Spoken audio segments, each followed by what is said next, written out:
Hello students, welcome back to your favorite channel Magnet Brains. I am Gauri Jadon, your economics educator. Today we are starting your multiple choice questions. So we have finished NCERT solutions and पूरा theory वाला portion हम complete कर चुके हैं. आज हम करेंगे कुछ इंपॉर्टेंट MCQs जो आपके एग्जाम पॉइंट ऑफ व्यू से इंपॉर्टेंट है, तो आपके लिए काफ़ी हेल्पफुल रहने वाला है. तो students, as you all know कि मैग्नेट ब्रेन्स एक ऐसा चैनल है जो आपको प्रोवाइड करता है high quality education that too free of cost. If we talk about CBSE, we cover various courses जहाँ पे हम लोग kindergarten से लेकर क्लास 12 तक के सारे कोर्सेज सारे क्लासेस का आपको प्रोवाइड करते हैं.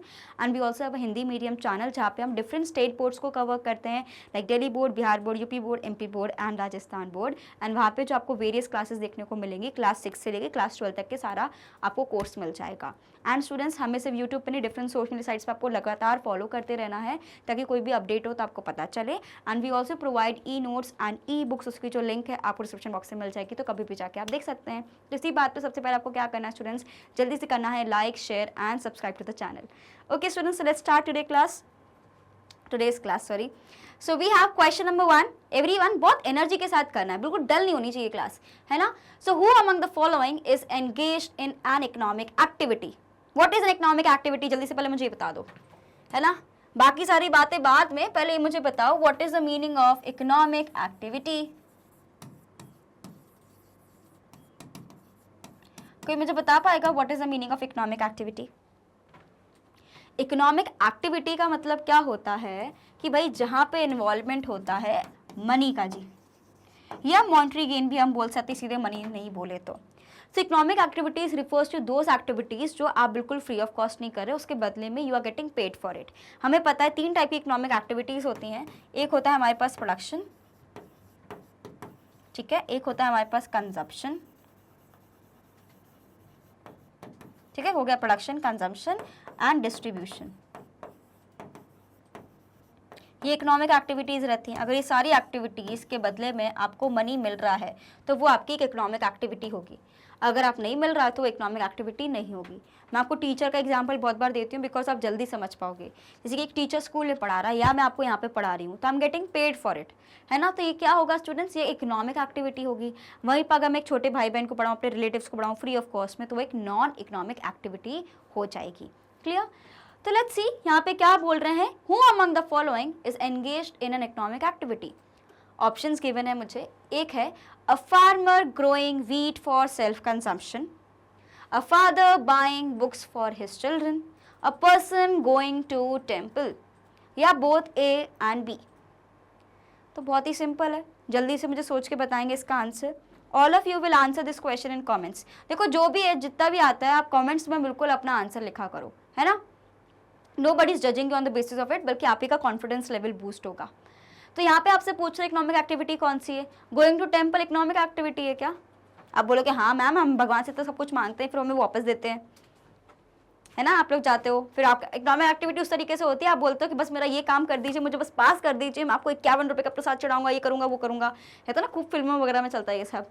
तो वो मन्नत वगैरह मांगी है, वो वाली चीज़ अलग है. यहाँ पे क्या बोल रहे हैं, पर्सन गोइंग टू टेम्पल, तो भाई बिल्कुल हमारा ए एंड बी. तो हम जब बात करते हैं farmer growing wheat for self consumption and a farmer buying books for his children, तो कोई फार्मर है सेल्फ कंजम्पशन के लिए कर रहा है, वो खुद से पैसे नहीं लेगा, वो बात सही है. लेकिन जो फार्मर यहाँ पे जो ग्रो कर रहा है व्हीट, उसके बदले में उसको पैसा तो ज़रूर मिलेगा. जो उसने पैसा दूसरा कमाया उसको मिलेगा तो पैसा. यहाँ पे भी अ father buying books for his children, तो अगर बुक्स को बाय कर रहा है तो सामने वाले को पैसा तो देगा, फ्री में तो कोई बुक्स बांट नहीं रहा. सो दैट इज़ वाई दोनों चीज़ें हमारे पास क्या हो जाएंगी, इकोनॉमिक एक्टिविटी हो जाएगी. Question number 2. Which activity is the base of all production activities? Production, consumption, investment, exchange. ये पूछ रहे हैं. मैंने अभी आपको इकोनॉमिक एक्टिविटीज़ के बारे में बताया कि प्रोडक्शन होता है, कंजम्पशन होता है ना. देन वी हैव डिस्ट्रीब्यूशन, तो और साथ में इन्वेस्टमेंट भी कई बार काउंट होता है, एक्सचेंज भी काउंट होता है. So which activities is the base of all production activities. भाई नाम में ही लिखा है, दैट इज़ कंजम्पशन. प्रोडक्शन को एक्टिविटी जो है, प्रोडक्शन, क्योंकि प्रोडक्शन तो होगा नहीं क्योंकि प्रोडक्शन ऑलरेडी है, यहाँ पे लिखा हुआ है. तो प्रोडक्शन के बाद क्या आता है, कंजम्पशन. तो अगर लोग कंजम्पशन करने के लिए होंगे ही नहीं तो काय का प्रोडक्शन करोगे आप. कंजम्पशन तभी होगा ना जब प्रोडक्शन हो पाएगा, एंड प्रोडक्शन भी तभी हो पाएगा जब हमें पता है कि भाई मार्केट में किसी चीज़ की डिमांड है, कंज्यूमर चाह रहे हैं. दैट इज़ वाई इसका आंसर क्या हो जाएगा, कंजम्पशन. ये थोड़ा इंपॉर्टेंट है, इसमें कन्फ्यूज हो सकते हो, तो इसका स्क्रीनशॉट ले लो तुम लोग, ठीक है. Take a screenshot of this one students. Done.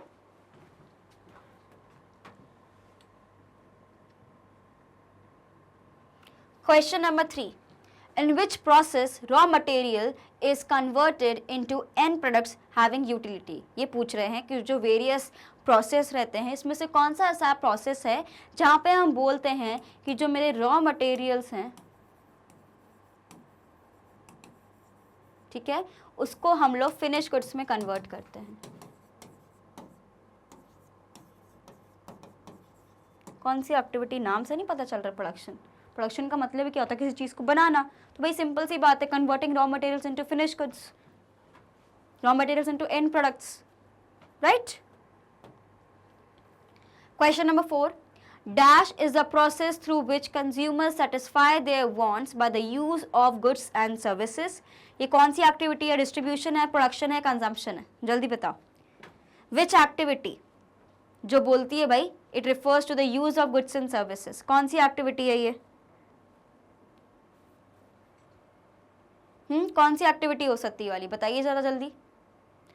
It is a process through which consumer satisfy their wants by use of goods and services. Use आ रहा है तो यूज का मतलब होता है किसी चीज का कंजम्पशन करना, सो दैट इज वाई क्या हो जाएगा? Consumption is a process. Clear, समझे? चलो आगे बढ़ते हैं। Question number 5. Who produced goods and services for the generation of income?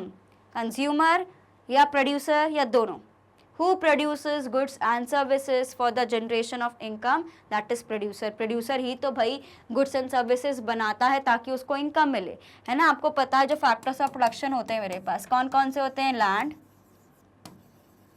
labor, capital and entrepreneur।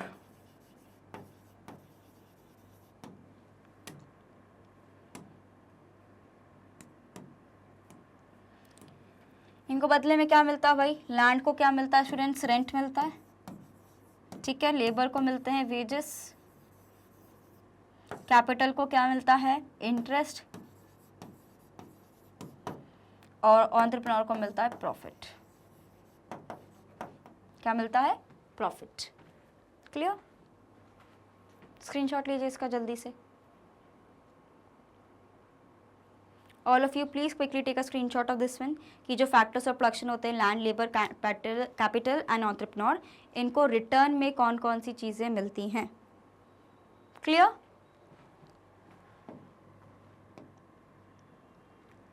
Question number 6 देखेंगे सभी। An economic problem arises because human wants are unlimited, means are limited, resources have alternative uses, all of the above।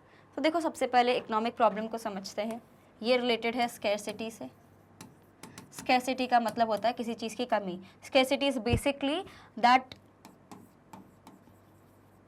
Demand is more than supply.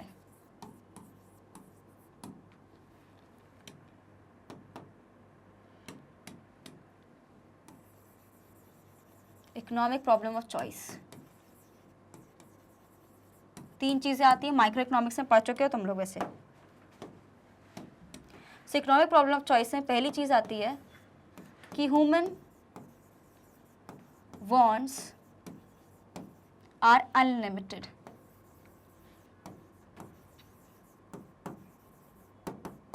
Human wants are unlimited, ठीक है।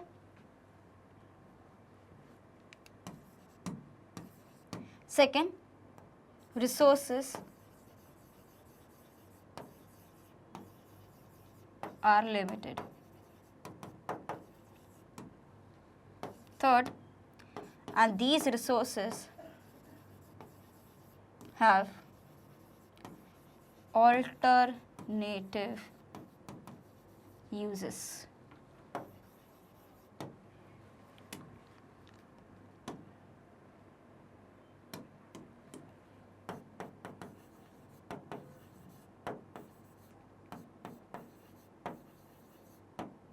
Petrol,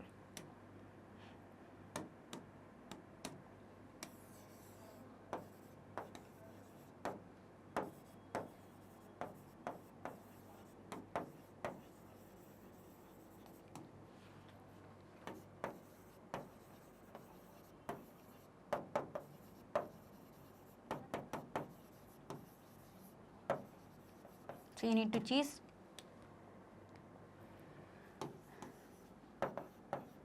ठीक है, तो आपको choose करना पड़ता है on the basis of the intensity of the need you have. इसका स्क्रीनशॉट लो, फिर मैं आपको पूरा एक्सप्लेन कर रही हूँ।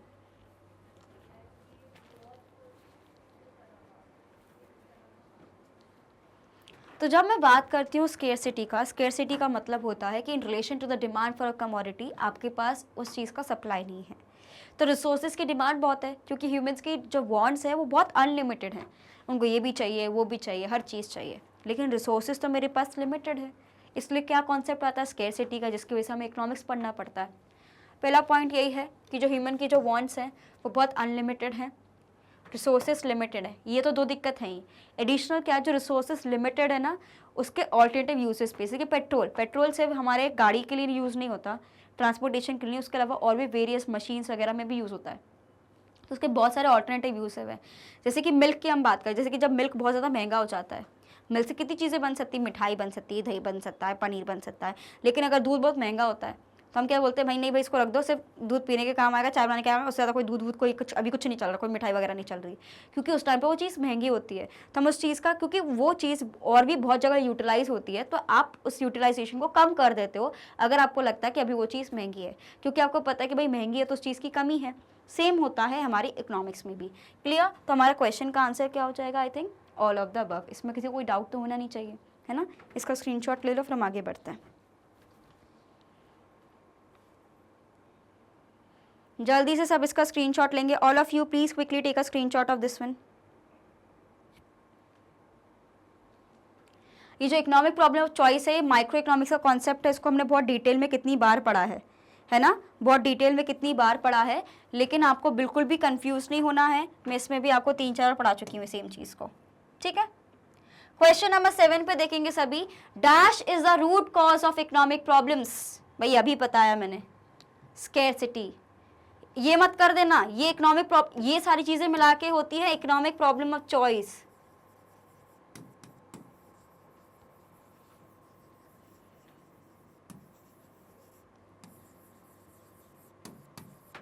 लेकिन स्केर्सिटी की वजह से हमें इकोनॉमिक्स पढ़ना पड़ रहा है।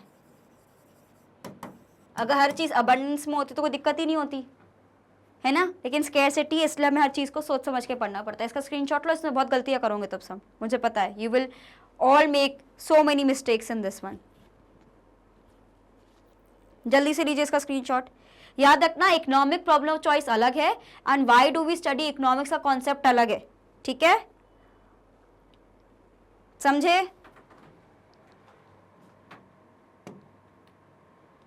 क्वेश्चन नंबर 8 पे आ जाइए सभी। Statistics in a singular sense means statistical data, statistical methods, inductive statistics या descriptive. That is statistical methods. Singular sense में, प्लूरल सेंस में हमने पढ़ा है कि कौन कौन से हमारे डिफरेंट वेरियस मेथड्स हो सकते हैं या हमारी डेफिनेशन हो सकती है। लेकिन जब हमने सिंगुलर सेंस से पढ़ा था, हमने पूरा फंक्शंस पढ़े थे, है ना, कि क्या होता है। वही स्टैटिस्टिक्स होता है कि डेटा को कलेक्ट किया जाता है, फिर उसको ऑर्गेनाइज किया जाता है, फिर उसको प्रेजेंट किया जाता है, फिर उसका एनालिसिस होता है, फिर इंटरप्रिटेशन होता है, तब जाके हमारे पास पूरा डेटा का इवैल्यूएशन हो पाता है ना। तो वो सारी चीज़ें हमने कहाँ पढ़ी थी? सिंगुलर सेंस में पढ़ी थी। इसका स्क्रीनशॉट लेंगे सभी, फिर हम आगे बढ़ते हैं। मुझे जल्दी से ना कमेंट सेक्शन में बता दो कि क्या एक तरीके का प्रोसेस है। पहले क्या आता है? कलेक्शन ऑफ डेटा आता है। सेकेंड आता है मेरे पास ऑर्गेनाइजेशन ऑफ डेटा। लिख दूँ क्या मैं बोर्ड पे? चलो लिख ही देते हैं। पहला क्या आता है मेरे पास? Collection of data.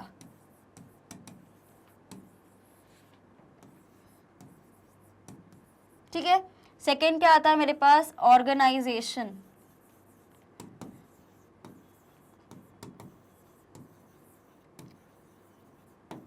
फिर आता है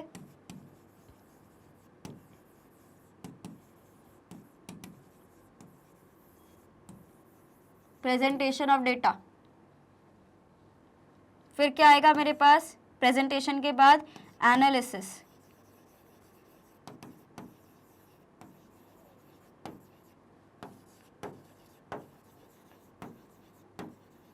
लास्ट में आ जाता है इंटरप्रिटेशन ऑफ डेटा। जल्दी से लीजिए इसका स्क्रीनशॉट, पर आगे बढ़ते हैं भाई हम। Everyone quickly take a screenshot of this one, जल्दी जल्दी फटाक से। हर चीज़ को ध्यान में रख के पढ़ना है ताकि कोई भी कंफ्यूजन ना हो, क्योंकि जब हमारे पास असर्शन बेस्ड क्वेश्चंस आते हैं तो बहुत टेक्निकल क्वेश्चंस आते हैं।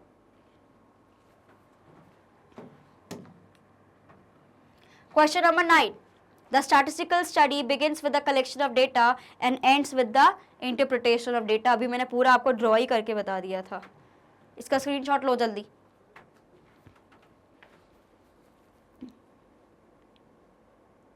जल्दी जल्दी लेना है इसका स्क्रीनशॉट, और सारे स्क्रीनशॉट ना सेव करके रखना, एक ड्राइव बना लो, उसको सेव करके रखते जाओ। बाकी तो आपको यूट्यूब और हमारा जो वेबसाइट वगैरह है ना उस पर हर एक चीज़ मिल जाती है, तो वो भी कर सकते हो जो कन्वीनियंट लगे। क्वेश्चन नंबर 10 देखेंगे सभी।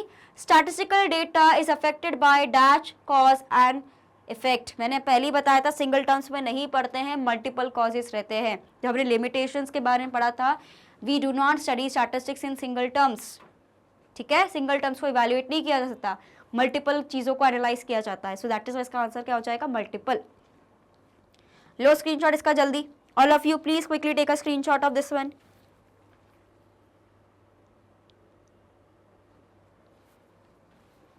जल्दी से इसका स्क्रीनशॉट लेंगे सभी, फिर हम आगे बढ़ रहे हैं।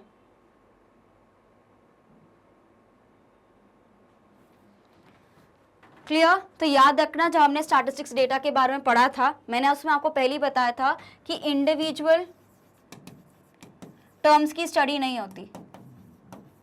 अब बताओ, इंडिविजुअल टर्म्स की स्टडी करने का कोई मतलब है जब तक आप कंपेयर नहीं कर पाओ। स्टैटिस्टिक्स का मेन कॉज क्या है कि I have to compare things. तो अगर मैं कंपेयर ही नहीं कर पाऊंगी तो कोई मतलब ही नहीं ना वैसी चीज़ का। सो दैट इज वाई जो भी स्टैटिस्टिकल डेटा होता है, हम उसमें कॉज एंड इफेक्ट किस में देखना चाहते हैं, जब मल्टीपल फैक्टर्स मेरे पास होते हैं, then only I can compare. Single terms में कैसे कंपेयर करेंगे? अब जैसे कि मैंने बोल दिया, मैंने सिर्फ अपना डेटा उठा लिया इस क्लास का, तो मैं कंपेयर नहीं कर पाऊंगी ना, मेरी परफॉर्मेंस क्या है कैसा है। टीचर कंपेयर नहीं कर पाएगी तो पूरी क्लास का लेगी, उसके बेसिस पे कंपैरिजन कर पाएगी। क्लास का पूरा डेटा लेंगे, कैसे करेंगे, उसके बेसिस पे हम कंपेयर कर पाएंगे ना कि किसके कितने नंबर आए, किसने कितना प्रोजेक्ट में कितने नंबर आए। तो पूरी क्लास का जब हम डेटा लेंगे तभी तो हमें समझ में आ पाएगा, है ना। क्लियर? Got it students? समझ गए? तो याद रखो, जब भी हमारे पास MCQs आते हैं, देखो आजकल पता है क्या डिफिकल्ट हो गया है, long answer type questions, short answer type questions को करना आसान है, उसको कोई भी कर लेता है, क्योंकि आपको उसमें क्या है, कुछ नहीं तो कुछ भी लिख दो, थोड़े बहुत नंबर, हाफ मार्क्स तो फिर ही मिल जाएगा, हाफ मार्क्स तो फिर भी मिल ही जाएगा अटेम्प्ट का।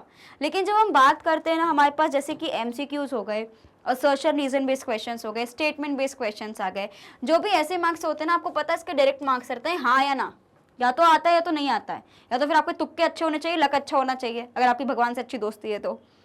लेकिन आपको समझना है, ऐसे क्वेश्चंस में ये क्लियरली डिफाइन करते हैं, और ऐसा नहीं कि अब एक दो आते हैं, आपको पता है भाई 10, 15, 20 ऐसे मार्क्स के MCQ आते हैं हमारे पास। यानी अगर आपने 20 के 20 ठीक कर दिए तो भाई 20 नंबर आपके पक्के हैं, है ना। वहीं पे अगर 6 भी गलत होगा तो सिर्फ 16 नंबर ही आने, तो आप ये 6 भी गलत होगा सिर्फ 14 नंबर ही आने। तो ये समझना पड़ेगा, value of 1 marks, value of ये जो हमारे पास असर्शन रीजन बेस्ड क्वेश्चंस हैं, MCQ बेस्ड क्वेश्चंस हैं, ये क्यों इंपॉर्टेंट है, क्यों मैग्नेट ब्रेन्स आपको NCERT सॉल्यूशंस ही बोल रहा है, मोस्ट इंपॉर्टेंट क्वेश्चंस ही बोल रहा है, सारी चीजें क्यों प्रोवाइड कर रहे हैं, बिकॉज हमने भी एनालाइज किया ना डेटा को। Statistics is all about analysis and making interpretation. So we have analyse कि भाई सिर्फ NCERT सॉल्यूशन से काम नहीं चलेगा, उसके अलावा एक्स्ट्रा चीजें भी करनी पड़ेंगी if we want our students to excel. तो ये किसके बेसिस पे, ये भी तो स्टैटिस्टिक्स ही है। समझ गए students? So that is why statistics हर जगह है और हर जगह उसकी नीड है। इसका लाइव एग्जांपल आपको यहाँ पे दिख रहा है। Clear? So with this students we finish our most important जो हमारे पास MCQs हैं, उसको भी हमने फिनिश कर लिया। NCERT सॉल्यूशंस आपके लिए हो गए। आने वाले सेशंस में जो assertion and reason based question, जिसमें हम लोग स्टेटमेंट बेस्ड क्वेश्चंस को भी लेके आते हैं, वो भी कवर करेंगे, एंड मोस्ट इंपॉर्टेंट क्वेश्चंस को भी मैं आपके लिए लेके आने वाली हूँ। एंड आफ्टर दैट ये चैप्टर आपके लिए ओवर हो जाएगा, रिविजन वीडियो आपके एग्जाम्स के टाइम पे आपको मिल जाएगा।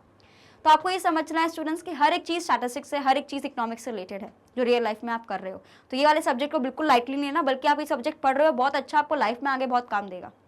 Clear students? तो एज यू ऑल नो कि मैग्नेट ब्रेन्स एक ऐसा चैनल है जो आपको प्रोवाइड करता है high quality education, that too free of cost. We talk about CBSE, we cover classes from kindergarten to class 12, and we also have a Hindi medium channel जहाँ पे हम कवर करते हैं आप सभी के लिए क्लासेस क्लास 6 से लेके क्लास 12 तक। वहाँ पे जो डिफरेंट स्टेट बोर्ड्स को हम लोग फॉलो करते हैं students, that is Delhi board, Bihar board, UP board, MP board and Rajasthan board. And apart from these board classes, we also provide you 3 special courses related to Vedic maths, crash course and spoken English courses also provided to all of you. तो ये सारी चीज़ें आपको यहाँ पे मिल जाएंगी. And students, हमें सिर्फ यूट्यूब पे नहीं, डिफरेंट सोशल मीडिया साइट्स पे आपको फॉलो करना है, like Facebook, Instagram, WhatsApp, Twitter, ताकि कोई भी इंपॉर्टेंट अपडेट आपसे बिल्कुल मिस ना हो. We also provide e notes and e books, उसकी जो लिंक है आपको डिस्क्रिप्शन बॉक्स में मिल जाएगी, तो एक बार ज़रूर जाके आप देखिएगा.